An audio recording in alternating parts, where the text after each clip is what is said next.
ఓం గం గణపతై నమః. ఓం ఐం సరస్వత్యై నమః. ఓం త్రాం శ్రీ గురుభ్యో నమః. హరి ఓం. భగవద్భక్తులందరికీ నమస్కారం. పోయిన వారము మనము స్కంద చరిత్రలో ఒక అద్భుతమైన క్షేత్రాన్ని కూడా దర్శించాము.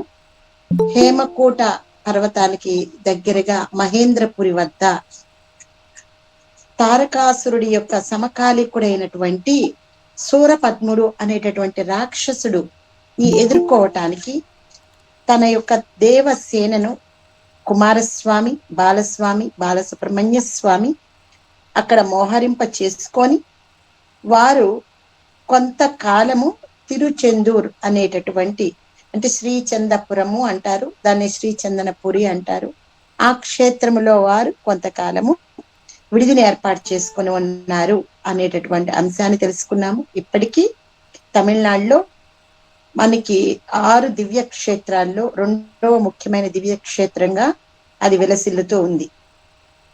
మరి అక్కడ యుద్ధము జరుగుతూ ఉన్న సమయంలో సూరపద్ముడికి పెద్ద కొడుకు భానుగోపుడు అనే అతను ఈ యుద్ధానికి రావటం జరిగింది. ఆ వచ్చిన భానుగోపుడు మొత్తము దేవతలందరినీ మూర్చిల్లే విధంగా సమ్మోహనాస్త్రాన్ని ప్రయోగించడం జరిగింది. ఎవరి మీద? దేవతల మీద. ఆ దేవతలు ఆ సమ్మోహనాస్త్రాన్ని యొక్క దాటిని తప్పుకోలేక ఇటు వాళ్ళు అటు పారిపోవటం కూడా జరిగింది. ఇక్కడ యోగపరంగా తీసుకున్నట్లయితే మన శరీరంలో చాలా గ్రంథులు ఉంటాయి. ఆ గ్రంథుల యొక్క స్రావాలు ఉంటాయి. ఆ స్రావాల వల్ల మన యొక్క భౌతిక మానసిక స్థితులు ఆధారపడి మనము నిత్యము సుఖాన్ని దుఃఖాన్ని అనుభవిస్తూ ఉన్నాము. దుఃఖం అనుభవిస్తున్నప్పుడు మనము పోరాటం చేస్తూ ఉంటాము.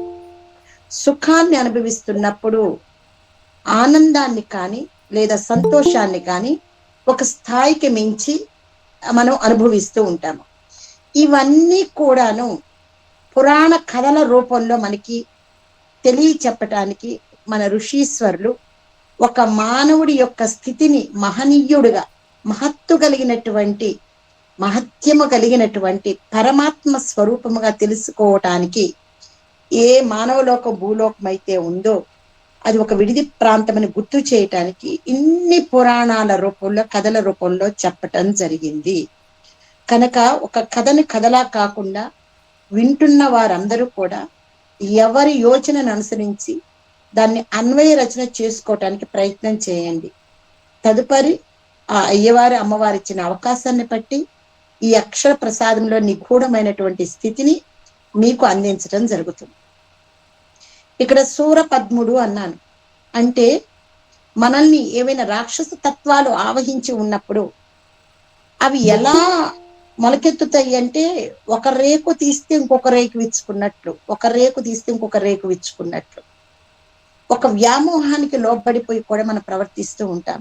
కానీ ఎప్పుడైతే బాలసుబ్రహ్మణ్యం అంటే ఒక నామాన్ని, దైవశక్తి యొక్క నామాన్ని మనం పట్టుకొని ఉన్నప్పుడు ఒక్కొక్కటి ఒక్కొక్క రేకును విడదీసుకుంటూ వెళ్తారనమాట. ఇక్కడ భానుగోపుడు ఏం చేశాడు? మనలో ఉన్నటువంటి ఇంద్రియాలపై దాడి చేశాడు.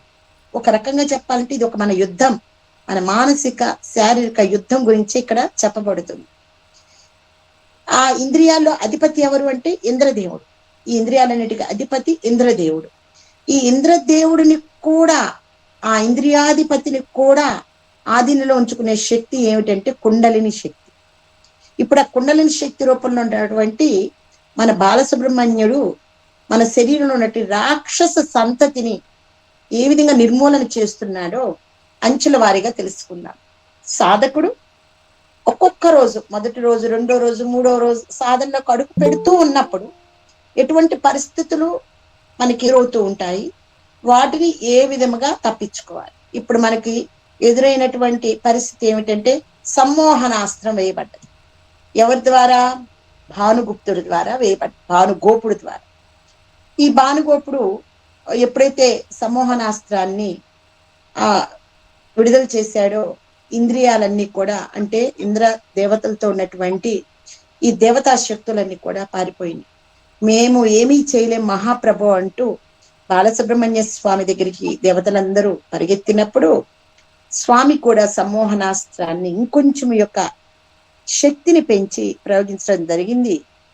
ఆ ధాటికి తట్టుకోలేక స్వామి వేసిన సమ్మోహనాస్త్రం ఏమిటి?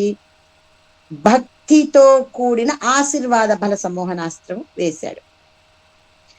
ఇతను వేసింది ఏంటి? భౌతిక లంపటాలతో కూడినటువంటి సమ్మోహనాస్త్రం. ఎప్పుడైతే భక్తితో కూడినటువంటి ఆశీర్వాద శక్తి ఉంటుందో ఆ భానుగోపుడు పారిపోయాడు. పారిపోయేటప్పటికీ అప్పుడు ఈయన అనుకున్నాడు, నా పెద్ద కుమారుడు వల్ల కూడా కాలేదని చెప్పని సింహముఖుడు అతని కొడుకు అతిశూరుడు అని ఉన్నాడు. అతన్ని తారకును కొడుకున్నాడు కదా అసురేంద్రుడని, అతనిని వాళ్ళిద్దరిని యుద్ధానికి పంపించాడు. పంపిస్తే స్వామి తన సేనలో ఉన్న వీరబాహుని, ఉగ్రుడు అనేటటువంటి భూత గణాధిపతిని పంపించాడు. ఈ ఉగ్రుడేమో అతిశూరుణ్ణి సంహరించాడు, వీరబాహుడేమో అసురేంద్రుణ్ణి అంటే తారకుడు కొడుకుని కూడా సంహరించడం జరిగిపోయింది. అప్పుడు కోపంతో ఈ సూరపద్ముడు వచ్చేసి వీరబాహుకున్నటువంటి 8 మంది సోదరులని ఓడించటం కోసం భీకరమైన యుద్ధం చేయటము మొదలుపెట్టాడు. అప్పుడు వీరబాహు కూడా తమ సోదరులందరినీ రక్షించుకోవటం కోసము ఆయన కూడా సూరపద్ముడి పైకి దాడికి దిగాడు. వీరబాహుకి అందరికంటే శక్తి ఎక్కువ. ఆయన దాదాపు బాలసుబ్రహ్మణ్య స్వామి యొక్క స్థాయి కలిగినటువంటి వాడు వీరబాహుడు. ఎందుకంటే మనం చెప్పుకున్నాం కదా, అమ్మవారి నగల నుంచి అమ్మవారు నగలు విసిరి వేసినప్పుడు ఆ షణ్ముఖుడితో పాటు వీళ్ళందరూ 8 మంది ఆ నగల నుంచి ఉద్భవించిన వారు, వాళ్ళందరూ కూడా దివ్య తేజ స్వరూపులుగా ఉన్నారు అని మనం చెప్పుకున్నాం కదా పూర్వ కథలో. కనుక ఆ స్వామికి దాదాపు సుబ్రహ్మణ్య స్వామి అంత స్థాయి కలిగినటువంటి వ్యక్తి అనమాట. యుద్ధం ఎంతసేపటికి ముగియలేదు. ఎందుకంటే సురపద్ముడు గొప్ప శక్తి కలిగిన వాడే, వీరబాహు కూడా గొప్ప శక్తి కలిగిన వాడే. ఇద్దరి మధ్య భీకరమైన పోరాటం జరుగుతుంది. చివరికి శూరపద్ముడు ఏం చేశాడంటే ఒక శూలాన్ని తీసుకొని వీరబాహు యొక్క గుండెల్లో గుచ్చంగానే వీరబాహు మూర్ఛిల్లటం జరిగింది. అది తాత్కాలికమైన మూర్ఛ. ఎందుకంటే అతని యొక్క వధ ఎవరి చేతిలో ఉంది? సుబ్రహ్మణ్యేశ్వర స్వామి చేతిలో ఉంది కనుక అతని యొక్క విద్యుత్ ధర్మానికి తను అడ్డుపడకూడదు కనుక ఆ యొక్క కర్మని స్వీకరించి ఆయన మూర్ఛిల్లాడు. ఇది తెలిసినటువంటి బాలసుబ్రహ్మణ్య స్వామి ఏం చేశాడంటే సూరపద్ముడిపై అనేక అస్త్రాల్ని ప్రయోగించాడు. ఈ అస్త్రానికి సూరపద్ముడు కదలలేదు కానీ అతని సైన్యం మొత్తం నాశనం అయిపోయింది, సూరపద్ముడి సైన్యం మొత్తం. అప్పుడు సుబ్రహ్మణ్య స్వామి చక్రాయుధాన్ని తక్కిన రాక్షసు సంహరించడానికి ఉపయోగించి పాశుపతాస్త్రాన్ని సూరపద్ముడు వదిలాడు. ఈ సమయంలో స్వామి ఏమో చక్రాయుధాన్ని రాక్షసుల కోసము ప్రయోగించగానే సూరపద్ముడు ఇదే అదునుగా తీసుకొని పాశుపతాస్త్రాన్ని వదిలాడు. బ్రహ్మాస్త్రం కంటే మహాపాశుపతాస్త్రము చాలా చాలా చాలా గొప్పదనమాట. చాలా కష్టమైంది ఎదుర్కోవటం కూడా. కానీ సుబ్రహ్మణ్యేశ్వర స్వామి చిరునవ్వుతో తన తండ్రి నుంచి పొందిందే కదా మహాపాశుపతాస్త్రం అంటే, చిరునవ్వుతో దాన్ని అలా అవలీలుగా తీసుకొని తన తూణీరంలో పెట్టేసుకున్నాడు. సూరపద్ముడికి ఆశ్చర్యం కలిగింది. అదేంటి ఈ చిన్న బాలకుడు పాశుపతాస్త్రం ఉపయోగించడమే పెద్ద హాస్యాస్పదం అనుకుంటే దాన్ని ఆటబొమ్మలా తీసుకొని తూనీరంలో పెట్టుకున్నాడు. ఆశ్చర్యం అనిపించేసి అమ్ముల పొదులు పెట్టేసుకున్నాడు ఏంటి ఆటబొమ్మలాగా అని అతనికి భయమేసి, ఏదో పిల్లవాడు అనుకున్నాను కాదే ఒక పిడుగులా ఉన్నాడు, ఇతను గెలవటం కష్టంగానే అనిపిస్తుంది అని అనుకొని అక్కడి నుంచి పారిపోయాడు. అప్పుడు బాలకుడుగా ఉన్న 7 ఏళ్ల బాలకుడే కదా మన తండ్రి, 7 ఏళ్ల బాలకుడుగా ఉన్నటువంటి స్వామి చిన్న చిరునవ్వు నవ్వుకున్నాడు. మళ్ళీ 3వ రోజు, ఇప్పటికి 2 రోజులు జరిగింది యుద్ధం అంతా, 3వ రోజు యుద్ధం ప్రారంభమైంది.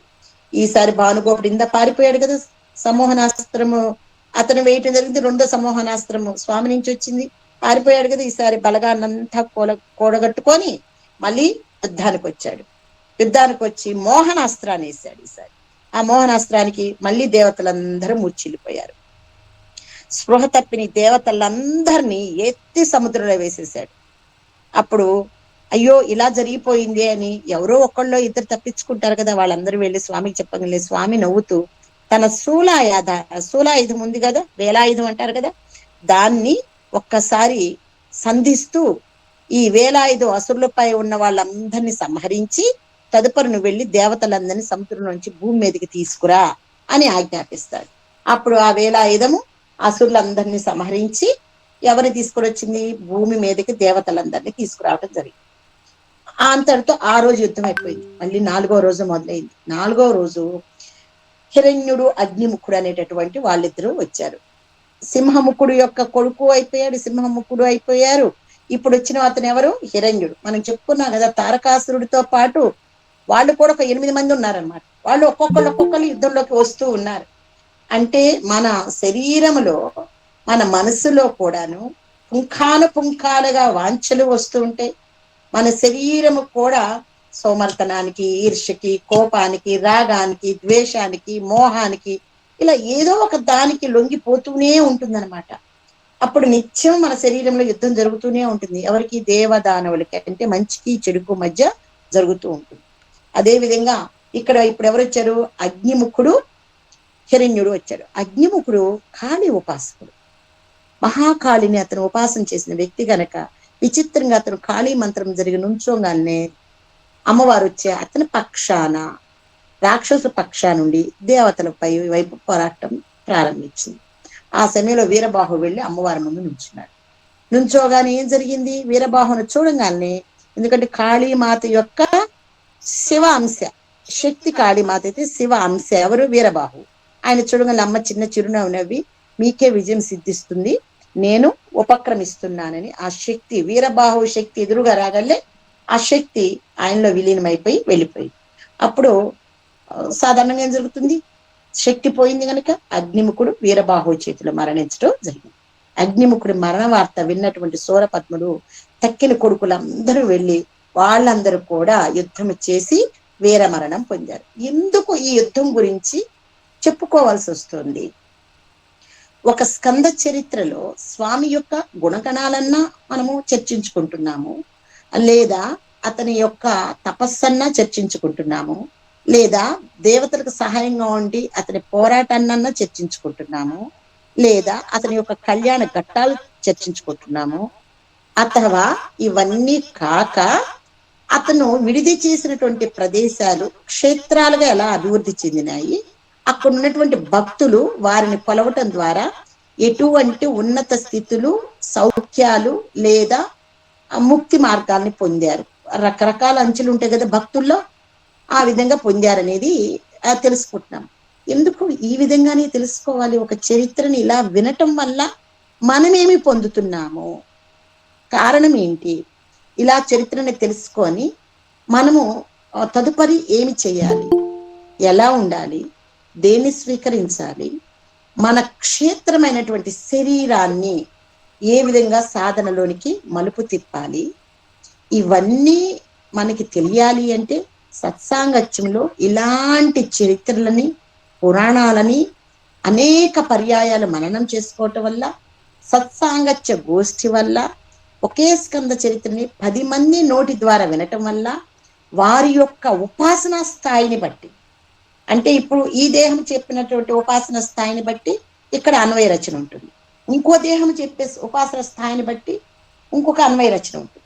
వారి యొక్క ఉపాసన స్థాయిలను బట్టి మనకి మార్గదర్శకం అవుతుంది కనుక ఇది ఏదో చిన్న కథలాగా మాత్రం భావించి మనము కాలక్షేపముగా వినటం మాత్రము కాదు. ఇది సాధనలో ఒక గొప్ప మలుపు ఉన్నటువంటి ప్రక్రియ ఈ చరిత్ర. ఇది పూర్తిగా అంతర్లీనంగా మన శరీరంలో ఉన్నటువంటి కుండలిని గురించి మీకు మరీ చెప్తున్నాము.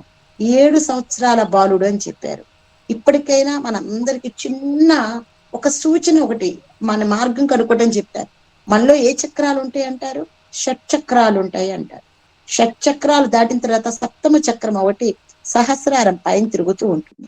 అలా మొత్తం 14 చక్రాలు ఉంటాయి, పైకి కిందికి కలిపి.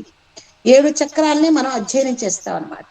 అంటే 7 సంవత్సరాల బాలుడు అంటే ఏంటి, మన యోగ స్థితి 7 అంచెలుగా ఎదుగుతూ ఉంటుందన్నమాట. అందుకని 7 దగ్గర సంఖ్యను ఆపేశారు స్వామిని. నేను పూర్తిగా చెప్పటానికి అనుమతి వస్తే నేను చెప్పడం జరుగుతుంది నాన్న, కానీ గ్రహించడానికి ప్రయత్నం చెయ్యండి.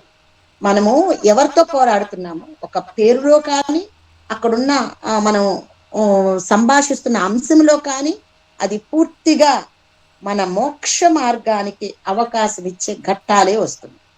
సరే, మూడోసారి మళ్ళీ భానుగోపుడు వచ్చాడు, యుద్ధానికి దిగారు. యుద్ధం చేయలేక వీరబాహు యొక్క మోహనాస్త్రాన్ని వల్ల అతను మాయమైపోయాడు, మళ్ళీ మాయమైపోయాడు, భయమేసి పారిపోయాడు. ఈసారి వీరబాహు ఏం చేశాడంటే జ్ఞానాస్త్రాన్ని వేశాడు. మీరు గమనించండి, అస్త్రాలు కూడా ఇందాక మోహనాస్త్రం వేశాడు వీరబాహు, ఇప్పుడు ఏ అస్త్రము? జ్ఞానాస్త్రాన్ని ఉపయోగించాడు. ఇంకేమైంది, జ్ఞానాస్త్రాన్ని ఎప్పుడైతే ఉపయోగించాడో అతని యొక్క చేష్టలు అంటే మాయం అవ్వటము, కనిపించకపోవటము, అలాంటి చేష్టలన్నీ అరికట్టబడ్డాయి. అతడు పరిమాణం అంటే తన యొక్క సహజ స్థితి భౌతిక పరిస్థితిలోకి లాగబడ్డాడు. లాగబడిన తర్వాత ద్వంద్వ యుద్ధం జరిగింది ఇద్దరి మధ్య. ఎవరికి? వీరబాహుకి భానుగోపుడికి ఇద్దరికి ద్వంద్వ యుద్ధం జరిగింది. వీరబాహు భానుగోపుడిని కూడా వధించటము జరిగింది. ఈ వార్త సూరపద్ముడి యొక్క చెవిని పడ్డది. సాక్షాత్తు తనకి చాలా ప్రియమైనటువంటి శక్తివంతమైనటువంటి ఆ బిడ్డ చనిపోగానే ఇతర రాక్షసులు, చనిపోయిన రాక్షసులందరినీ చూసి ఆ యుద్ధ వాతావరణం చూసి ఆయన దుఃఖించి వెళ్ళిపోయాడు సూరపద్ముడు. ఆ తర్వాత సింహముఖుడిని జోరుగా యుద్ధం చేయమని ఆదేశించాడు. సింహముఖుడు వెళ్ళాడు. భీకర యుద్ధం జరిగింది వీరబాహుకి ఆయనకి. దేవతలందరినీ సింహముఖుడు ఏం చేశాడు అంటే చాలా కోపంతో కొండల మీదకి విసిరివే పారేశాడు. ఆ వార్త కుమారస్వామికి చేరింది. అప్పుడు ఆయనే స్వయంగా యుద్ధానికి వచ్చాడు. సింహముఖుడిని సంహరించి, ఎందుకంటే వీరబాహు కూడా సింహముఖుడి చేతిలో ఏం జరిగింది? మూర్ఛనటం జరిగిపోయింది. పోరాడి వాళ్ళందరినీ కూడా స్వామి రక్షించారు. గమనించండి, తన యొక్క పరివార జనం అందరూ మాకు సమయం మించిపోయింది, మేము నిస్సహాయులమయ్యామన్న స్థితిలో ఉన్నప్పుడల్లా స్వామి వస్తున్నాడు. అప్పటిదాకా పోరాటము వాళ్ళ చేత చేయించడం జరిగింది. ఎవరైతే ఆయన కింద దేవగణాలుగా ఉన్నారో వాళ్ళు పోరాటం చేసేటట్లుగా ప్రోత్సహిస్తూ ధైర్యం నింపుతూ చూస్తున్నారే కానీ తనుకుగా తాను మాత్రము యుద్ధానికి రాలేదు. వాళ్ళందరూ అసక్తులైన సమయంలో మాత్రమే స్వామి రావటం జరిగింది.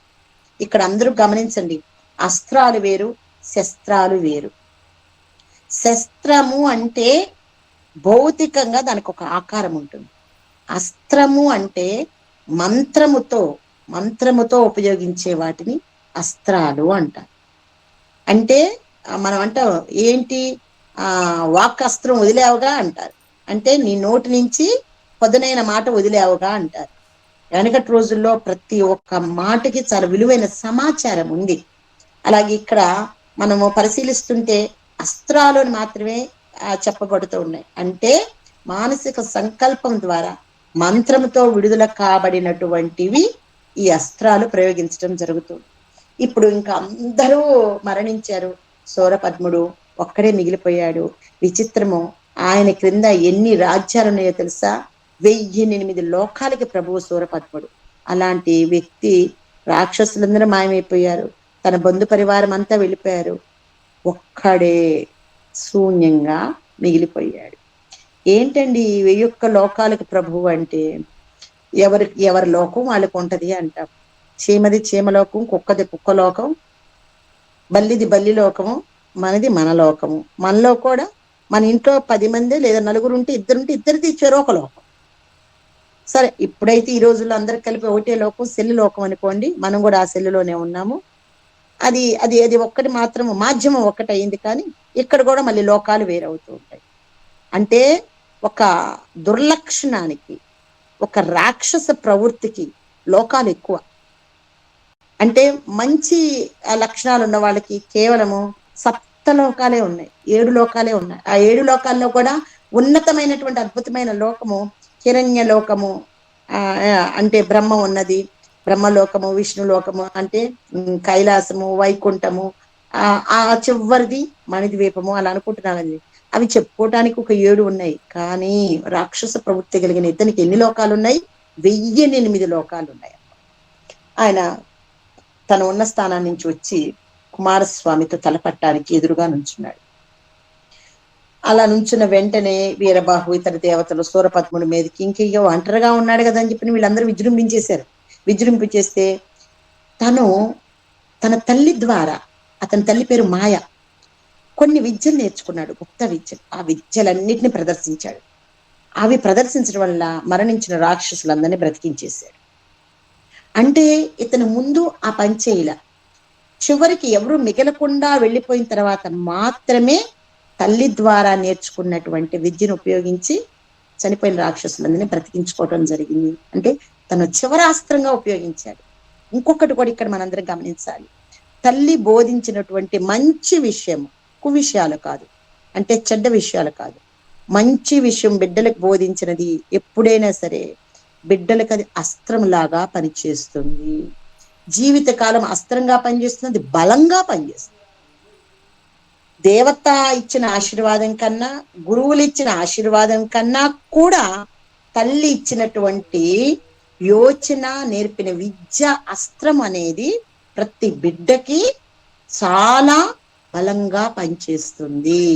అందుకే తల్లులారా, మనందరము మాత్రము మన బిడ్డలకి మంచి బుద్ధులు గర్పుతూ మంచి విషయాలని, అస్త్రాలని వాళ్ళ మనసు అనే అంబుల పొదిలో పెట్టినట్లయితే ఇలాంటి రాక్షస ప్రవృత్తి కలిగినటువంటి చర్యలు ఏవైతే కలియుగంలో తిరుగుతున్నాయో అవి వారి చెంతకు చేరవు.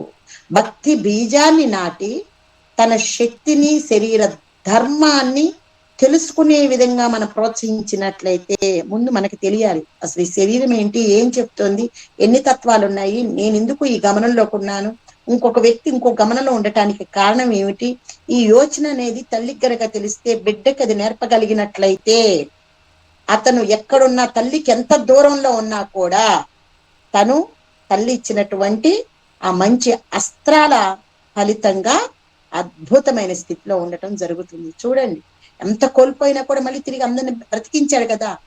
తన కోసం ఒక అద్భుతమైన రథాన్ని కూడా సృష్టించేసుకున్నాడు. రాక్షసులందరినీ బతికించడమే కాదు, దేవతలు ఎవరు ఇంకా అతను దాటికి తట్టుకోలేకపోయారు. ఎందుకు? అతనికి తల్లి బలం వచ్చేసేసింది. అందుకనే తల్లి పొరపాటును కూడా పిల్లల్ని ఏమీ అనకూడదు, ఎంత కోపం వచ్చినా కూడా అనకూడదు అనమాట. చాలా గుర్తు పెట్టుకోవాల్సిన విషయం ఇదంతా. ఇక అతను ఏం చేస్తాడంటే, తల్లి నేర్పినటువంటి కొన్ని విషయాల వల్ల అతను మంత్ర సాధనతో కూడినట్టు వివిధ రూపాలు ధరిస్తున్నాడు. కాసేపు పక్షిగా, కాసేపు గ్రద్దలాగా, కాసేపు భీకరమైన జంతువులాగా, క్రూర మృగంలాగా, అలా రకరకాల ఆకారాలు ధరించేసి దేవతలందరినీ భయపెడుతూ ఉన్నాడు. అప్పుడు స్వామిని అందరూ పోయి శరణు కోరారు. తండ్రి, ఆ మాయను తరిమి కొట్టండి, మమ్మల్ని రక్షించండి, మా వల్ల కావట్లేదంటే ఇప్పుడు షణ్ముఖుడు మళ్ళీ ప్రవేశించడం జరిగింది. అప్పుడు ఆయన ఆ మాయను తొలగించడానికి ఒక అస్త్రాన్ని తీసుకొని ముందు మొట్టమొదటిగా అతన్ని రథాన్ని ముక్కలు ముక్కలు చేశాడు. ఇక్కడ రథము అంటే ఏమిటమ్మా? శరీరమే ఒక రథము. ఈ రథము ఆశ్రయించుకొని ఉంటుంది. ఏం ఆశ్రయించుకొని ఉంటుంది? రకరకాల విషయాలను ఆశ్రయించుకుంటుంది ఈ శరీరాన్ని. అందుకే రథాన్ని ముక్కలు ముక్కలు చేయడం అంటే మనల్ని మనం ఏదో పొడుచుకోవటం, గీక్కోవటం అలాంటివి కాదండి. ఇక్కడ ఈ రథములో ఉన్నటువంటి ఏవైతే ఆశ్రయించుకొని ఉన్నాయో వాటి మొత్తాన్ని ఆయన దునిపారేశాడు, ముక్కలు ముక్కలుగా చేశాడు. మనల్ని ఆశ్రయించుకొని ఉండేవి ఏంటండి? ఇప్పుడు కొత్తగా ఫ్యాషన్ గా వస్తుంది పిల్లలందరికీ, కటింగ్లు చూడండి, సగం గీక్కొని సగం ఫ్యాషన్లు వేసుకొని, అంటే ఈ రథాన్ని ఆశ్రయించుకొని రకరకాల పక్షి ఆకారాలు కూడా పెట్టుకుంటూ ఉంటారు. ఇప్పుడు ఇక్కడ చెప్పిన వర్ణనలన్నీ కూడా మనకి బయట కనపడతా ఉన్నాయి. ఆ హెయిర్ స్టైల్ అంటారు చూడండి, పక్షి ఆకారం ఒకటి పెడతాడు, అలాగే ఇక్కడి నుంచి ఇక్కడికి ఏదో ఒక టాటూని పొడిపించుకుంటాడు, ఆ వికృతమైన రూపాన్ని ప్రదర్శిస్తూ ఉన్నారు. ఇట్లా ఆశ్రయించిన వాటన్నిటిని కూడా యోగ శక్తి ద్వారా వేసుకోవటం అనేటటువంటి అంశం అన్నమాట ఇక్కడ చెప్తోంది. ఇప్పుడు ఈ కలియుగంలో అంతా సూరపద్ముడు లాంటి రాక్షసత్వాలన్నీ కూడా ఈ రథాన్ని ఎక్కి కూర్చొని ఉన్నాయి. ఇప్పుడు ఎప్పుడైతే స్వామి రావటం చూశాడో వెంటనే అతను చక్రవాక పక్షి ఆకారానికి మారిపోయాడు. కుమారస్వామి దేవేంద్రుని పిలిచి నెమలి వాహనంగా మార్చుకొని, అగ్నిని పిలిచి కుక్కుట ధ్వజంగా మార్చుకొని, వెంటనే ఏం చేశాడు? మయూర వాహనం మీదకి ఎక్కి ఆ చక్రవాక పక్షిని రెండుగా చేయటం కోసము తను ఒక అస్త్రాన్ని ఉపయోగించాడు. వెంటనే ఎప్పుడైతే అస్త్రం వస్తుందో సూరపద్ముడు తల్లి ఇచ్చిన దొంగ విద్యలు ఉన్నాయి కదా, మామిడి చెట్టుగా మారిపోయాడు. ఆ మామిడి చెట్టు రెండుగా చీలి పోయి సముద్రంలో పడి సముద్రంలో పడినా కూడా ఈ అస్త్రం వదిలిపెట్టడం. అప్పుడు వెంటనే అతను ఏం చేశాడంటే 2 ఆకారాలుగా మారాడు. ఒకటి మయూరముగా, ఇంకొకటి కోడిగా. 2 ఆకారాలుగా ఈ సూరపద్ముడు మారిపోయాడు. అంటే మామిడి చెట్టు యొక్క 2 భాగాలు 2 ఆకారాలన్నీ పొందినాయి అన్నమాట. ఈ లోపల అతను ఏం చేశాడంటే నేనే కాదు నాకు ఇంకా బలగా ఉన్నారు అని చూపించడం కోసము అతనికి మాయ విద్యలు ఉన్నాయి కదా, చనిపోయిన వాళ్ళందరి రూపాలు కూడా ధరించి దేవతలందరినీ కూడా భయపెట్టడానికి ప్రయత్నం చేశాడు. అవన్నీ కూడా స్వామి తన అస్త్రాల ద్వారా అతని మాయని నిర్వీర్యం చేసి అతని యొక్క స్థితిని నిజ రూపంలోకి తీసుకురావడానికి మొట్టమొదటిసారిగా ఆయన సంకర్షణ, సంక్షోభణ, సమ్మోహన అనే 3 అస్త్రాలని ఒకేసారి ఉపయోగించాడు. అప్పుడు ఆ మాయని, ఏ మాయ అయితే సూరపద్ముల్లో ఉందో ఆ మాయ ఈ 3 వల్ల స్వామిలోకి లీనమైపోయింది. అందుకనే మనకి మంత్రాలలో, విష్ణుమూర్తి మంత్రాలలో మనం సంకర్షణాయ నమః, సంక్షోభణాయ నమః అని చదువుకుంటూ ఉంటారు చూడండి. ఒక్కొక్క నామానికి పలకటం వల్ల ఒక్కొక్క విలువైనటువంటి మనకి స్థితులు కలుగుతాయి అన్నమాట. ఈ 3 అస్త్రాలు ఎప్పుడైతే ప్రయోగిస్తే ఆ 3 మాయను తొలగించేస్తాయి. ఆ మాయ మొత్తం భగవంతుల్లో లీనమైపోయింది. ఏ మాయ అయితే సృష్టించబడిందో భగవంతుడి నుంచి ఆ మాయ చివరికి అక్కడికే చేరుకుంది. సో రథాలు వెళ్ళిపోయినాయి, బంధువులు వెళ్ళిపోయారు, అతనిలో ఉన్న ఈ జిమిక్కులు ఏవైతే ఉన్నాయో అన్నీ అయిపోయినాయి. ఒక్కడే ఒంటరివాడైపోయాడు. తన రూపాలన్నీ కూడా పోతున్నాయి. మరి ఎప్పుడైతే మాయపోయిందో ఆ పక్షి రూపం, కోడి రూపం కూడా పోతుంది కదా. ఒంటరి వాడైపోయి మోకాళ్ళ మీద పడిపోయి పెద్దగా రోదం చేస్తూ కూలబడిపోయాడు. స్వామివారి దయాద్ర హృదయం, అందరి బిడ్డలు తన వాళ్లే, జాలి వేసింది. అందుకని ఎందుకు నువ్వు ఈ విధమైనటువంటి గొప్ప తపస్వివి, మంచి వంశంలో పుట్టావు, తారకాసురుడు తక్కువవాడు కాదు, తరింపజేసిన వాడి తల్లిని, అటువంటి తపస్సు ఉండి కూడా, ఎంతో శక్తి ఉండి కూడా నీ రాక్షస బుద్ధి వల్ల ఈ స్థితి తెచ్చుకున్నావు. నాకు నీ మీద చాలా కరుణ కలుగుతుంది. ఒక్కటి నువ్వు గుర్తించలేకపోయావు. నువ్వు ఏ మాయ అయితే ప్రదర్శించావో ఆ మాయ నా సృష్టి. ఏ జంతువులైతే ప్రదర్శించావా ఆ జంతువులు నా అంగాల నుంచి సృష్టించబడ్డాయి.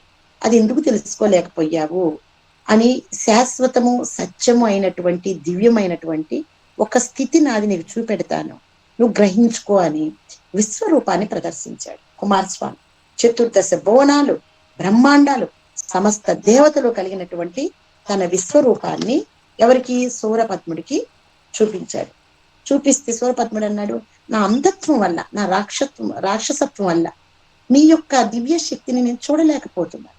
దయచేసి నాకు చూసే శక్తిని కూడా మీరే ప్రసాదించండి అని మొరపెట్టుకున్నాడు. అప్పుడు కుమారస్వామి సూరపద్ముడికి అతనికి దివ్య దృష్టిని ప్రసాదించాడు. ఆయన ఆ రూపాన్ని చూస్తున్నంతసేపు ఏ విధంగా ఆ భావన పొందాడంటే మహాజ్ఞాని అయిపోయాడు. చూడటమే, స్వామి యొక్క దర్శనం చూడగానే అతనిలో ఉన్నటువంటి రాక్షసత్వం తొలగిపోయింది, మహాజ్ఞానిగా మారిపోయాడు. మనం అందరం అనుకుంటాం, మమ్మల్ని వాళ్ళలా అన్నారండి, వీళ్ళిలా అన్నారండి, ఇట్లా అంటాము సబబు అండి, మమ్మల్ని ఇలా నొక్కారండి, మమ్మల్ని ఇలా బాధ పెట్టారండి, మనందరం చెప్పుకుంటాము. కానీ ఒక క్షణం అలా అనిపించినప్పటికీ మనము కనుక నిజమైనటువంటి భాగవతారులమైనట్లయితే, భాగవతారులు అంటే భగవంతుని అవతారముగా పిలవబడే వాళ్ళే భాగవతారులు. భగవంతుడి అవతారం ఎప్పుడు అవుతారు? భగవంతుడి నామాన్ని నిరంతరం జపిస్తూ ఉన్నవారు భాగవతారైపోతారు. ఆ భాగవతారికి ఏమొస్తుంది? దివ్య శక్తి వస్తుంది. ఎక్కడి నుంచి వస్తుంది? నామజపం వల్ల. నామజపం వల్ల ఏం జరుగుతుంది? మాంస శరీరము మంత్ర శరీరంగా మారిపోతుంది. ఎప్పుడైతే మంత్ర శరీరంగా మారిపోతుందో, ఎవరికైతే దుష్ట ఆలోచన ఉంటుందో మన సమక్షంలో, అంటే మనం పరోక్షంలో కూడా ప్రభావితం చేసేంత తపస్సు చేస్తే పరోక్షంలో కూడా జరుగుతుంది. కానీ ఈ కలికాలంలో మనం చేసే తపస్సు అంతో ఇంతో అంత గొప్పది కాకపోయినా కొద్దిగా ఉంటుంది కనుక మన సమక్షంలో మాత్రము ఎవరైతే నుంచుంటారో వారికి ఎటువంటి చెడు భావనలు లేకుండా వారి మనస్సు, మానసిక స్థితి, ఆలోచన స్థితి మొత్తము స్తంభించిపోతుంది. నిజంగా మన మంత్ర బలముతో, సత్సాంగత్య యొక్క శక్తితో నిత్యము భగవంతుడు సాన్నిధ్యాన్ని కోరుకునే తపనతో ఉన్న వ్యక్తులు అయినప్పుడు మనల్ని చూస్తూ ఎటువంటి మాటను కూడా ఉచ్చరించటానికి వారి మనసు సహకరించని స్తంభన స్థితికి వెళ్ళిపోతుంది. అటువంటి తపస్థితిలో మనం ఉండాలి. ఇప్పుడు స్వామివారిని చూడగానే అతనికి ఏమైపోయింది? అతని రాక్షసత్వం మొత్తం దిగిపోయింది. దిగిపోయి ఏమైపోయింది? జ్ఞానైపోయాడు. జ్ఞానైపోయి విశ్వ కళ్యాణమూర్తిని ద్వేషించింది. బాలకుడు అనుకున్నాను, కాదు, ఇతడు చాలా విశ్వమూర్తి, సాక్షాత్తు భగవంతుడు. ఏమిటి ఇతన్ని నేను అలా అనుకున్నాను.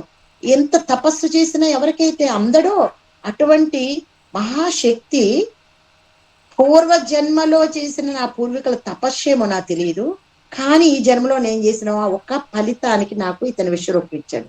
దేవతలందరినీ బంధించేశాడు. దేవతలందరినీ బంధించేస్తే ఇదేం విచిత్రం, స్వామి నాకు ఇంత అద్భుతమైనటువంటి విశ్వరూపాన్ని ఇచ్చాడు అని తనలో తాను స్తోత్రం చేసేసుకుంటా ఉన్నాడు. హే విశ్వరూప, హే కార్తికాయ, ఏ దివ్యదేహ దేవా, నమస్తే నమస్తే అని ఒక గొనుక్కుంటున్నట్లుగా స్వామిని చాలా ఆనందంగా అనుకుంటా స్తోత్రం చేస్తూ, దేవతలను బంధించడం వల్ల నాకు దర్శనం లభించిందే, ఇంత అద్భుతమైన రూపాన్ని చూస్తుంటే నాకు సమాధి సిద్ధి అవుతుందేమో అనిపిస్తుంది, నా కోపమంతా ఎక్కడికో ఎగిరిపోయింది అని ఆనంద ధారల కళ్ళ నుంచి కారుతూ ఉంటే అతనికి మొత్తం బూజరుగా అయిపోతూ స్వామిని కూడా చూడలేనటువంటి పారవశ్య స్థితిలోకి వెళ్ళిపోయి, తండ్రి నేను నీకు ఏమీ స్తుతులు చేయలేకపోతున్నాను, ఏమి ఇవ్వలేకపోతున్నాను అని నమస్కారానికి కూడా నా చేతులు వణుకుతున్నాయి అంటూ అతని పారవస్యంతో తనలో తాను చెప్పుకుంటూ ఉన్నాడు. అతని యొక్క వేదన్ని, అతని స్థితిని చూసిన తర్వాత, అతని బుద్ధిని చూసిన తర్వాత స్వామి అతని భావాలన్నీ మారుతూ ఉన్నాయని తన విశ్వరూపాన్ని చాలించి మయూర వాహనుడైనటువంటి ధ్వజాన్ని చేతపట్టి శక్తి ఆయుధాన్ని ధరించి సామాన్యమైన కుమారస్వామిగా నుంచున్నాడు. అప్పుడు స్వామి విశ్వరూపం ఎప్పుడైతే మాయమైపోయిందో సూరపద్ముడి బుద్ధి మళ్ళీ మారిపోయింది, ఒకేసారి జరిగిపోయింది. నెమలిపై కూర్చొని నవ్వులు వలకపోస్తున్న చిన్న బాలుని చూసేసి మళ్ళీ రాక్షస బుద్ధి విజృంభించి కళ్ళు ఎరుపెక్కిపోయి, కుర్రకుంక నాతో యుద్ధం చేయలేక నాకేవేవో మాయలు చేస్తున్నావు, నా మీద మాయలు ప్రయోగిస్తున్నావు, నిన్ను వదిలిపెడతాననుకున్నావా, చమత్కారాలా నాతో అని చెప్పని మహేంద్రజాల విద్యల్ని నా ముందు నీవు పనిచేయవు అని ఉన్నట్లుండి ఆ ప్రాంతాన్ని మొత్తాన్ని చీకటిగా తయారు చేసేసాడు. చిమ్మ చీకటిగా తయారు చేశాడు. ఆ చీకట్లో పెద్ద పెద్దగా గర్జిస్తున్నాడు. అతని గర్జనకి దేవతలందరూ భయపడిపోయి పారిపోయారు. 100 తలలు 1000 చేతులతో బయటకు అలా కనపడుతున్నాడు, మాయమవుతున్నాడు.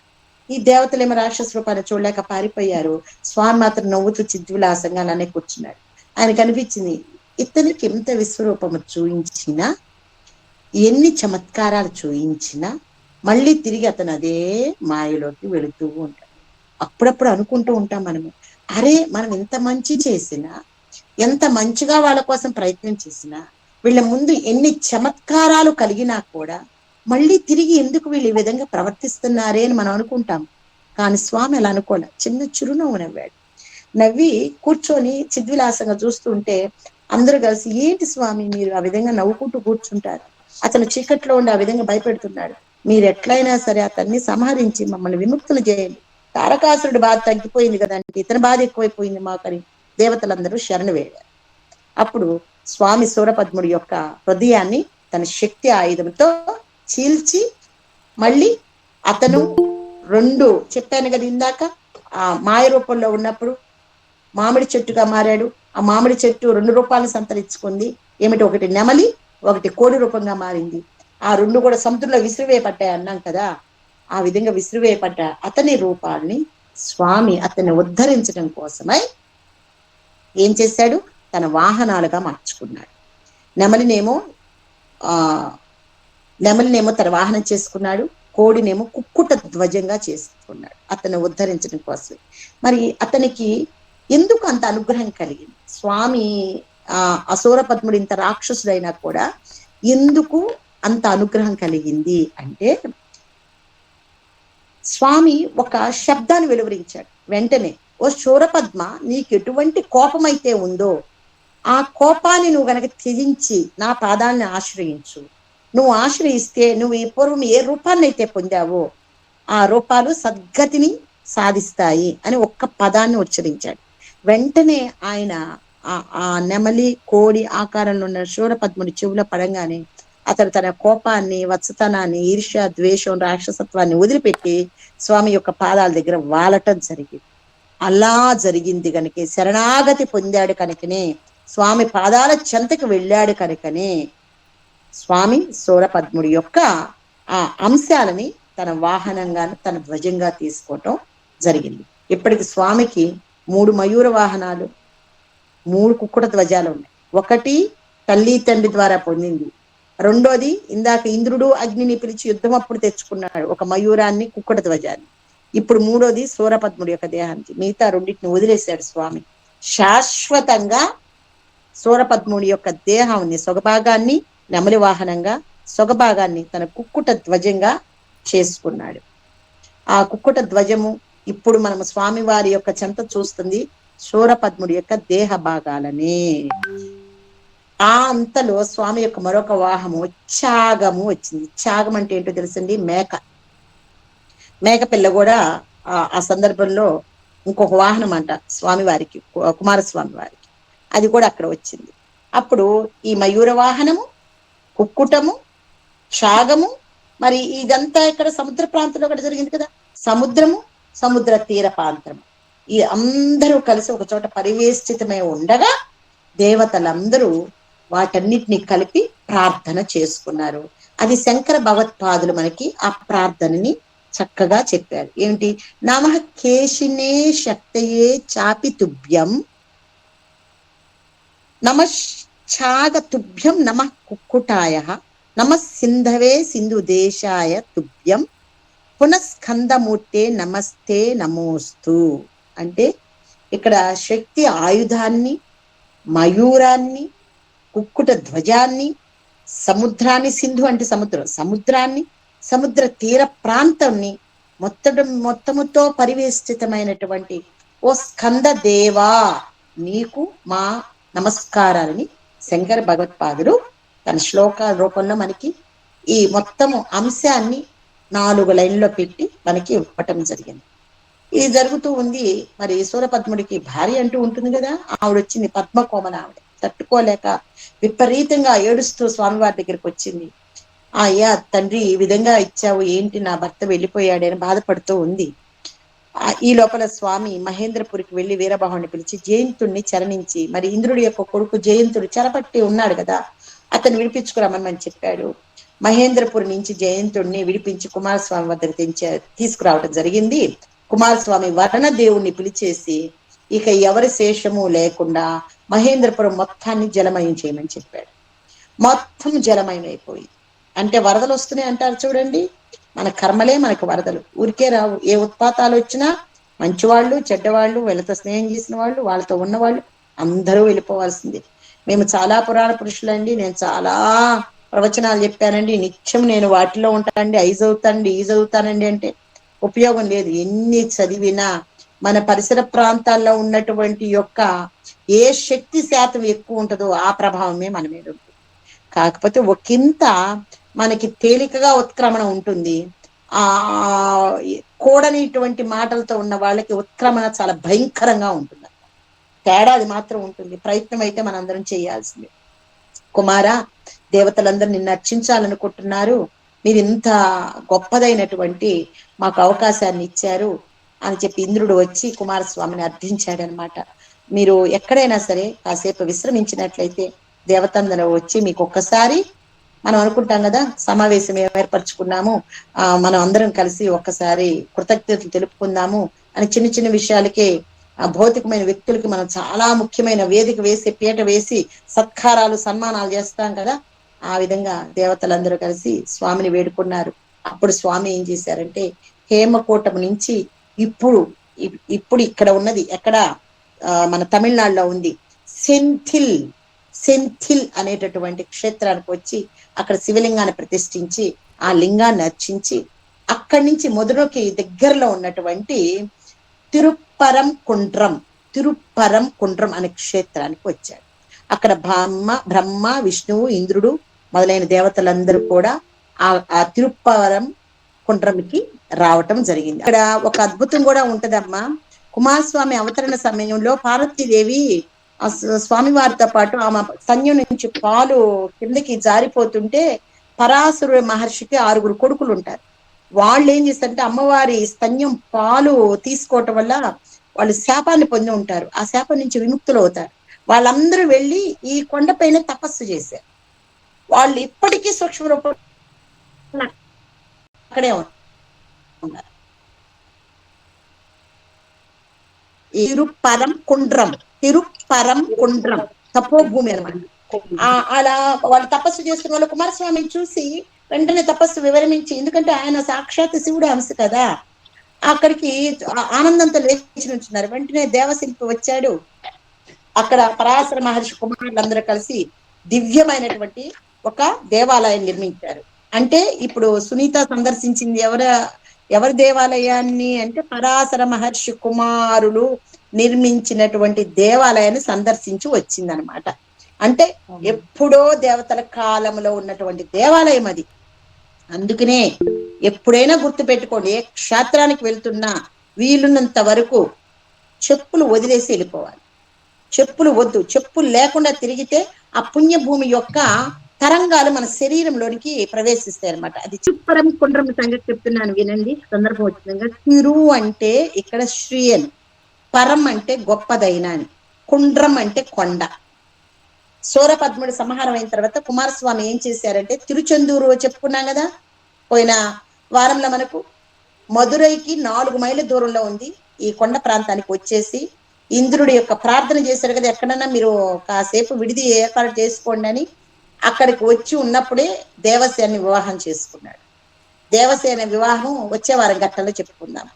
6 పడై వీడు అంటే 6 క్షేత్రాలు ఉన్నాయి స్వామి వారివి. 6 క్షేత్రాలు ఉన్నాయి మనం చెప్పుకున్నాము. పళని ఇవన్నీ కూడా స్వామి మలై, పళని, మన చెప్పుకున్న తిరుచెందూరు, తిరుపడై, ఇవన్నీ కూడా ఈ 6 క్షేత్రాల్లో ఇది మొట్టమొదటి ప్రధాన క్షేత్రం.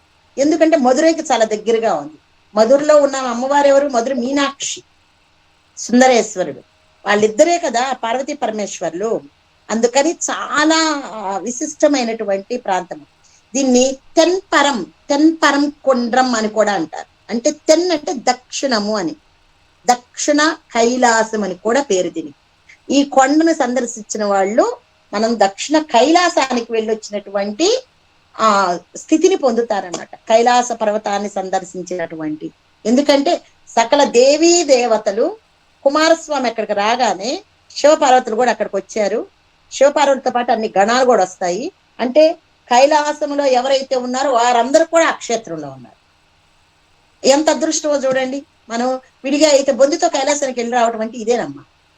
ఆ క్షేత్రానికి వెళ్తే మన బొందితో వెళ్ళేసి వచ్చినట్లే అనమాట. తర్వాత ఆ కొండ శివలింగాకారంలో ఉంటుంది కనుక ఈ కొండకి పరిక్రమణ చేస్తారు, గిరి ప్రదక్షిణ చేస్తారు. అమ్మయ్య, మనకి ఇంకో కొండ పేరు తెలిసింది గిరి ప్రదక్షిణ చేసేది. గోవర్ధన గిరికి చేస్తారు, ఈ కొండకు కూడా చేస్తారు. విగ్రహానికి కానీ గర్భాలయం చుట్టూ తిరగడానికి అవకాశం లేదు, అందుకని కొండ చుట్టూ చేస్తారు, వసతి లేదనమాట. ఆదిశేషుడికి వాయుదేవుడికి జరిగిన బల పరీక్షలో వాయువు మేరు పర్వతంలోని సత్యమనే శిఖరాన్ని విసిరేశాడంట. విసిరేస్తే ఆ శిఖరమే ఇప్పుడు ఈ కొండగా మారిందట. తిరుప్పరంగి అని పురాణంలో ఉంది. ఇది మన స్కంద పురాణంలో అయితే దీని పేరు తిరుప్పరంగి అని ఉంది. అంటే ఆదిశేషుడికి వాయుదేవుడికి జరిగినటువంటి ఆ గొడవలు ఏం చేశాడైనా మేరు పర్వతంలో ఒక శిఖరాన్ని అట్లా ఓడబెరికి అట్లా విసిరేస్తే ఈ కొండ అయిందనమాట. ఇది శివలింగాకారంలో ఉంటుంది. ఏ కొండ ఎక్కుతున్నా గుర్తు పెట్టుకోండి, తిరుపతి కొండ కావచ్చు, సత్యదేవుడి కొండ కావచ్చు, ఏ కొండైనా దయచేసి గుర్తు పెట్టుకోండి, కొండ ఎక్కేటప్పుడు పాదరక్షలు ఉంచకండి. కొండ సాక్షాత్తు శివలింగ స్వరూపాలు. అవసరమైతే కొద్ది సాక్స్ వేసుకోండి. కుమారస్వామి ఒకసారి కైలాసంలో పార్వతీదేవికి పరమశివుడు ఆ ప్రణవాన్ని ఉపదేశిస్తూ ఉన్నాడు. తన తల్లి ఒళ్ళో కూర్చొని బాల షణ్ముఖుడు కూడా ప్రణవార్థాన్ని తెలుసుకుంటూ ఉన్నాడు. గురుముఖత తెలుసుకోవాలి కానీ ప్రణవార్థాన్ని వేరుగా తెలుసుకుంటే పాపమని శాస్త్రాలు కూడా చెప్తున్నాయి. నిజానికి షణ్ముఖుడే ప్రణవ మంత్రం అని కదా మనం చెప్పుకుంటున్నాము. శివుడికి షణ్ముడికి భేదం లేనప్పటికీ ప్రపంచాన్ని బోధించడం కోసం, మనలాంటి వాళ్ళందరికీ తెలియటం కోసము సుబ్రహ్మణ్య స్వామి తన పాప పరిహారానికి తిరుప్పర కుండ్రము వచ్చి తపస్సు చేశాడు అని కూడా పురాణంలో చెప్పబడుతుంది.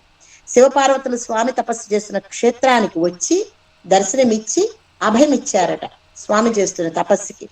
ఆ దర్శనం ఇచ్చిన రోజుని ఇప్పటికీ కూడా భక్తులు తైపూస అనేటటువంటి శుభదినంగా భావించి ఉత్సవాలు చేస్తూ ఉంటారు. ఇది 10 రోజులు బ్రహ్మాండంగా అక్కడ మనకి బ్రహ్మోత్సవాలు ఎలా జరుగుతాయో అలా జరుగుతూ ఉంటాయి.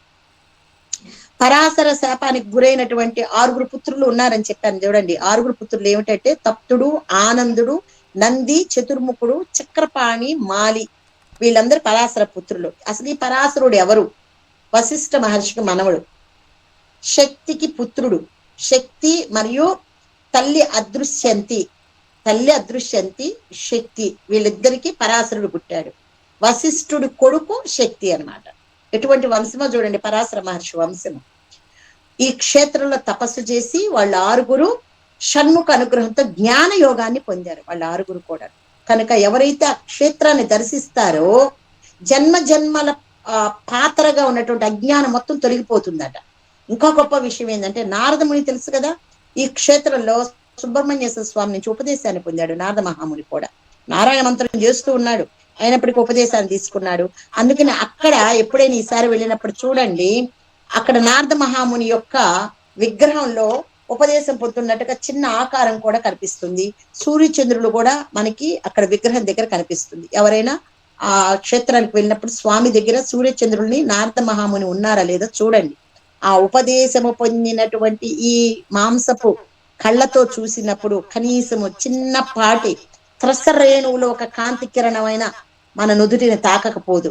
ఈ క్షేత్రంలో లక్ష్మీ తీర్థం అనే ఒక తీర్థం ఉంది, సునీత గుర్తుపెట్టుకో. అది వినాయకుడికి నమస్కరించి ఎవరైతే అక్కడ ఉప్పు మిరపకాయలు మొదలైన వాటిని ఆ తీర్థానికి సమర్పిస్తే చర్మ వ్యాధులు ఎవరికైనా ఉంటే సమస్త చర్మ వ్యాధులు వెళ్ళిపోతాయని ప్రతీతి. ఇక్కడ గాఢంగా నమ్ముతారు. ఎందుకంటే ఒక రాజు గోలి ధారత్తు వసన్ ఆ రాజు పేరు. ఈ తీర్థాన్ని సేవించి లక్ష్మీ తీర్థాన్ని అతడు తన కుష్టు వ్యాధిని పోగొట్టుకున్నాడంట. శివకేశవ భేదం లేకుండా ఈ ఆలయాన్ని ఏం చేస్తారంటే కొండను తొలిచి కొండ లోపల నిర్మించారు. అందుకే ఆలయం చుట్టూ ప్రదక్షిణ, విగ్రహం చుట్టూ ప్రదక్షిణ చేసే అవకాశం లేదు కనుకనే కొండ చుట్టూ ప్రదక్షిణ చేస్తారనమాట. ఎవరైనా వెళితే ఒకరోజు ఉండేటట్లుగా వెళ్ళి చక్కగా కొండ చుట్టూ ప్రదక్షిణ చేసి స్వామిని దర్శించుకొని ఆ నారద మహర్షిని చంద్రుడు ఉన్నారో లేదో చూసుకొని అక్కడ ఆ లక్ష్మీ తీర్థాన్ని సేవించి వినాయకుడికి ఆ మిరపకాయలు ఉప్పు కూడా ఇచ్చేసి అలాంటి ఏమన్నా ఉంటే ఏమన్నా తెలిసి తెలియని ఇంకా మన వంశంలో వాళ్ళకు కూడా రాబోయేవి కానీ వచ్చి ఆగామి కర్మలు అంటారు, ఆగామివి కానీ లేకపోతే ఇంకేమన్నా కానీ పోవటానికి ఎందుకు వస్తుందో తెలుసా చర్మ వ్యాధులు? పూర్వ జన్మలో కామతూరుడైనటువంటి వాళ్ళకి ఎక్కువగా చర్మ వ్యాధులు వస్తాయి. పోయిన జన్మలో, ఈ జన్మలో చేసినా చేయకపోయినా తప్పనిసరిగా ఆ చర్మ వ్యాధులు అనేవి అలా వస్తాయి అనమాట. వాటిని ప్రక్షాళన చేసుకుంటూ ఉండాలి. సాక్షాత్ సూర్యుడు కూడా భానుమతి అనే తన కూతుర్ని తెలియక కామించటం వల్ల ఆయన కూడా చర్మ వ్యాధిని పొందాడు. అందుకే సూర్యోపాసన కూడా చర్మ వ్యాధులు వచ్చిన వాళ్ళకి చాలా చాలా చాలా ముఖ్యమైనది. సూర్యుని ఉపాసన చేయటం వల్ల కూడా చర్మ వ్యాధులు పోతాయి. అక్కడ స్వామివారి గుడి చుట్టూత సూర్యుడు, చంద్రుడు, గాయత్రి, సావిత్రి, సిద్ధ, విద్యాధర, సరస్వతి, బ్రహ్మ, ఇంద్ర, దేవసేన, నారద మొత్తం వీరి చుట్టూత పరివేష్టితమై ఉన్నారు. ఇందాక అమ్మాయి చెప్పింది చాలా మంది దేవుళ్ళు ఉన్నారండి. ఇక్కడ విచిత్రం, స్వామివారికి అభిషేకం జరుగుతుంది. స్వామివారి వేలాయుధానికి అభిషేకం జరుగుతుంది. సుగంధ తైల లేపనంతో మాత్రమే చేస్తారు. పాల్గొడ మాసంలో ఉత్తరా నక్షత్రంలో పల్గిని ఉత్తరం అనే విశేష ఉత్సవాలను ఇక్కడ జరుపుతారు. పల్గిని ఉత్తరంలో దేవయాని కళ్యాణం జరుపుతారు. ఎవరికైతే వివాహాలు జరగవో అక్కడ పోయి ఆ ఉత్సవంలో పాల్గొని చక్కగా ఆ దేవయాని, వల్లి దేవయాని మరియు స్వామివారి కళ్యాణాన్ని జరిపించుకుంటారు. వాళ్ళకి మాంగళ్య భాగ్యము, పుత్ర భాగ్యము మెండుగా లభిస్తుంది. చేర, చోళ, పాండ్య ఈ 3 రాజవంశీయులు స్వామిని విపరీతంగా అర్చించారు అని పెరియ పురాణం అని చెప్పని ఎక్కడ ఉన్నది? అది తమిళనాడులో ఒక అద్భుతమైన పురాణము. అరుణగిరినాథ స్వామి అనే ఆయన ఈ క్షేత్రంపై 14 పాటలు అద్భుతమైనవి తమిళంలో రాశారు. అది మనకి తెలుగులో లభ్యం కావటం లేదు. తిరుమురుగాట్రు పడై అనేటటువంటి స్తోత్రాలు రాశాడు. ఆయన ఎవరు అంటే నక్కిరుడు అని. నక్కిరుడి కథ అని చెప్పని మీరు వినే ఉంటారు. కొన్ని సినిమాలు కూడా వచ్చినాయి. మీకు అవగాహన ఉందో లేదో, చాలా అద్భుతమైన పండితుడు అమ్మ, ఉపాసకుడు ఆయన. తమిళ భాషలో వృద్ధి చేసిన ఆయన. కాళహస్తి ఉంది కదా మనకి నెల్లూరు దగ్గర కాళహస్తి. ఆయన ఆ కాళహస్తి సోమసుందరుడితో వాదనకి దిగాడట. వాళ్ళిద్దరు ఒకరికొకరు వాదించుకుంటే స్వామిని ఓడించాడంట. అప్పుడు శివుడు అతని మీదకి ఒకలాంటి వ్యగ్రత వచ్చి, ఏంటి ఒక మానవ జన్మ తీసుకొని ఇతను ఇంత ఉపాసనా బలంతో వాదిస్తున్నాడని చెప్పని, నీకు అతను ఏదో చిన్న మాట తూలాడట, అందుకని నీ కుష్టి వ్యాధి వస్తుంది పో అని చెప్పి చెప్పించాడంట స్వామి. ఇదంతా కాళహస్తిలో జరిగిందంట. అందుకే మనకి నక్కిరుడి కథ మన ఆంధ్రదేశంలో కూడా వినపడుతుంది. ఎందుకంటే స్వామినే అతను వాదనలో గెలిచాడని. అంటే అది వరకు రోజుల్లో ఉపాసన బలం స్థాయి చూడండి. ఇప్పటికీ మన చుట్టూ దేవి దేవతలు తిరుగుతూనే ఉంటారమ్మా.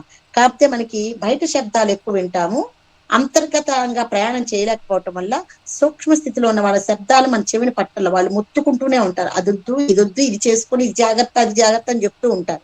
కానీ మనం వినిపించుకునే స్థితి స్థాయి మనం పెంచుకోవాలి. అందుకని మనకు తెలియట్లా. పూర్వకాలంలో వాళ్ళందరికీ ఆ స్థాయిలు ఉండేవి అనమాట. అతను ఈ వ్యాధి నివారణ కోసం అన్ని క్షేత్రాలు తిరిగాడు పాప నక్కిరుడు. తిరిగి తిరిగి తిరిగి సుబ్రహ్మణ్య క్షేత్రం అయినట్టు ఈ తిరుప్పరం కొండరైకి వచ్చాడు. ఈ ఊర్లో కల్కి ముఖి అనేటువంటి భూతము తనకి మరణం ఉండకూడదని చెప్పి దాదాపు 1000 మంది మునుల్ని బలి తీసుకుంటుంది. ఈ కథే మనకి ప్రచారంలో ఎక్కువ ఉంది. 1000 మంది మునుల్ని బలి తీసుకుంటూ ఉందంట. ఈ కొండ గుహలో దాచిపెడుతూ ఉందంట తీసుకొచ్చి. అప్పటికి 999 మంది వచ్చేసారు. ఇక నక్కిరుడు కూడా ఆ కొండ ప్రాంతానికి వచ్చాడు. ఇప్పుడు అదే తిరుపురం కొండ దగ్గరే ఉందనమాట ఆ భూతం కూడా. ఆ కొండ ప్రాంతానికి వచ్చాడు. వచ్చి ఆయన చాలా ఉపాసన బలం కలిగిన వాడు కదా. అక్కడ కింద ఉన్నటువంటి సరస్సులో స్నానం చేసి మర్రి చెట్టు కింద కూర్చొని ఒక మట్టితో శివ లింగాన్ని తయారు చేసుకొని శివ పూజ ప్రారంభించేశాడు. అతను దీక్షగా శివనామం చెప్తూ ఉన్నాడు, పూజలోనే నిమగ్నమై ఉన్నాడు. ఈ లోపల ఒక మర్రి ఆకునేసింది. అది చమత్కారం చూపించింది. ఆ భూతం మర్రి ఆకుని కింద వేసింది. అది ఏం చేసింది, ఆ సరస్సులో సగం మర్రి ఆకు నీళ్ళలో పడింది, సగం మర్రి ఆకేమో భూమి మీద ఉన్నది. భూమి మీద ఉన్న మర్రి ఆకేమో పక్షిలాగా ప్రవర్తిస్తుంది, నీళ్ళలో ఉన్నదేమో చేపగా మారిపోయింది. సగం పక్షి సగం చేపగా కొట్టుకోవడం మొదలుపెట్టేసి ఆయన పూజ చేస్తూ చేస్తూ ఒక క్షణం తన ఉపాసన మంత్రాన్ని ఆపి ఎట్లా తలదిప్పాడు. ఆ సమయం కోసం వేచి చూస్తుంది. అందుకే మనకు పెద్దలు చెప్తూ ఉంటారు, మీరు పూజలో నిమగ్నమైనప్పుడు అటు ఇటు చూడబాకని మీ పూజలో నిమగ్నమై ఉండి, వాళ్ళకి అది జరిగిందా, వీళ్ళకి అయ్యందినియో లేవో, టిఫిన్లు వచ్చిన వాళ్ళని రిసీవ్ చేసుకున్నారా లేవు, ఇవన్నీ ఉండకూడదు. దానికి ముందుగానే వివిధ వ్యక్తుల్ని ఏర్పాటు చేసి మనం పూర్తిగా పూజలో నిమగ్నమైపోవాలి. లేకపోతే పూజ చేస్తున్నప్పుడు ఎవరితో సంబంధం లేకుండా మన వరకు పూజ చేసుకొని ఏదో చిన్నపాటి ఇంకొక కార్యక్రమాన్ని పెట్టుకొని అందరిని ఆహ్వానించాలే కానీ పూజ సమయంలో మన పూజ మీదే ఏకాగ్రత ఉండకపోతే దుష్ట శక్తులు ప్రవేశిస్తాయి. ఆ క్షణం కోసం చూసింది ఎవరమ్మా, కల్కిముఖి. వెంటనే అదేం చేసింది, నక్కిరుడిని పట్టుకుంది, తన గుహలోకి ఈడ్చుకెళ్ళి ఆయన లోపలికి రాగానే 999 గొల్లుమని ఏడ్చారు. ఒరే నాయన, నువ్వు రాకముందు వరకు ఆ ఒక్కడు దొరికేదాకా మేము బ్రతుకుతామని ఆనందంగా ఉన్నాము, నువ్వు వచ్చావు, మాకు చావు సిద్ధమైపోయిందని వాళ్ళందరూ ఒక్కసారిగా దాడి చేసేసారు నక్కిరుడి మీద. నక్కిరుడు పెద్దగా ఒక నవ్వు నవ్వి, నాకేంటి ప్రాణభయము, మీకేమన్నా ఉందేమో, నాకేమి లేదు, ఏమయ్యా నీకు ప్రాణభయం లేదు అట్లా నవ్వుతున్నావు ఏంటి అంటే, నా తండ్రి షణ్ముఖుడు ఉండగా నాకేం భయం అయ్యా, నేను ఒక్కసారి మనస్ఫూర్తిగా ఓం అని నాభి నుంచి ఎక్కడ వరకు నషాలం అంటాం చూడండి, మన యొక్క సహస్రారం మన భాషలో అయితే, మన వెనకటి నషాలను కంటిందా అంటారు చూడండి, మన వాయువుని నాభి నుంచి నషాలం వరకు జాగ్రత్తగా పట్టుకొని ఓంకారాన్ని గనక లాగగలిగినట్లయితే ఎవరు రక్షిస్తాడు, తిరుమురుగాట్రుపడై అనేటటువంటి స్వామి ఇక్కడే తిరుగుతున్నాడు కదా, ఏం చేస్తాను నన్ను రక్షించగా, వచ్చి ఆయన చూసుకుంటాడు, నాకేం బయలులేదు ఇతని గురించి అని స్తోత్రాలు పాడటం మొదలు పెట్టాడు. ఆ స్తోత్రాల్లో అతను ఒక పదాన్ని వాడుతూ ఉన్నాడు. ఏంటి, ఓ వృద్ధుడా నువ్వు వచ్చి, అంటే ఆది నుంచి ఉన్న వాళ్ళని ఏమంటారు, వృద్ధ దంపతులు ఆది దంపతులు అంటలా, అలా పాడుతున్నాడు అన్నమాట. పాడుతుంటే సుబ్రహ్మణ్య స్వామి ప్రత్యక్షమయ్యి, ఊరుకోవయ్యా మరి నన్ను వృద్ధుడని పాడుతున్నావు అని చమత్కారం ఒక మాట అనేసి మాయమైపోయాడు. వెంటనే నక్కిరుండు నవ్వి అప్పటి నుంచి యోకుడా అనే పదాన్ని చేర్చి స్వామి వారి గురించి ఆ కొండ విశేషాల గురించి పాడటం మొదలు పెట్టాడు. ఎప్పుడైతే తన్మయత్వంతో అతను పాడుకుంటూ కూర్చున్నాడు, వెంటనే సుబ్రహ్మణ్యేశ్వర స్వామి ప్రత్యక్షమయ్యి ఆ రాక్షసుని చంపివేసి ఈ మునులందరినీ ఆయన రక్షించడం జరిగింది. ఇది ఒక కథనము. కొంతమంది ఏమంటారంటే శివుడితో వాదించిన క్షేత్రము మధుర అని, కాళహస్తి కాదని, ఆయనకి ఎటువంటి వ్యాధి లేదని, అంటే కుష్టి వ్యాధి వచ్చింది అనుకున్నాం కదా నక్కిరుడికి, అలా కుష్టి వ్యాధి రావటము, శివుడు కోపగించుకోవటం అలాంటివి ఏమి లేవు. నేను శివుడితో చిన్న పెద్ద లేకుండా వాదన చెయ్యటం అనేది తప్పు కదా. సాక్షాత్తు శివుడితో నేను వాదనకు దిగటం ఏంటి అజ్ఞానంగా? ఓకే, నేను ఎంత పెద్ద జ్ఞానినైనా కావచ్చు కాక, కానీ శివుడితో వాదనకు దిగటం అనేది క్షమించరానిదని ఆయనంతట ఆయన దుఃఖానికి లోనయ్యి ఆ దుఃఖ ఉపశాంతి పొందటం కోసము ఇదంతా తిరుగుతూ ఉన్నాడని. ఎందుకంటే సోమేశ్వరుడు, సోమసుందరుడు, సుందరేశ్వరుడు అనే పదం ఉన్న సుందరేశ్వరుడు అంటే కాళహస్తీశ్వరుని సుందరేశ్వరుడు అనే పేరు లేదు. మధురలో ఉన్న స్వామికి సుందరేశ్వరుడు ఉంది కనుక ఈ సంఘటన మధురలోనే జరిగిందని కొంతమంది తమిళలో ఆ మాట చెప్తారు. తెలుగు వాళ్ళు కాదు కాదు, మా స్వామి సుందరేశ్వరుడు, జ్ఞానప్రసూనాంబ సుందరేశ్వరుడు స్వామి పేరు కనుక ఇది మా కాళహస్తిలో జరిగిందని తెలుగు వాళ్ళు అంటారు. ఏదన్నా కానీ మంచి తమిళ భాష మీద పట్టు కలిగినటువంటి పద్యాలు రచించినటువంటి వాడు నక్కిరుడు. తక్షణము సోలముతో ఆ రాక్షసిని సంహరించడం జరిగింది.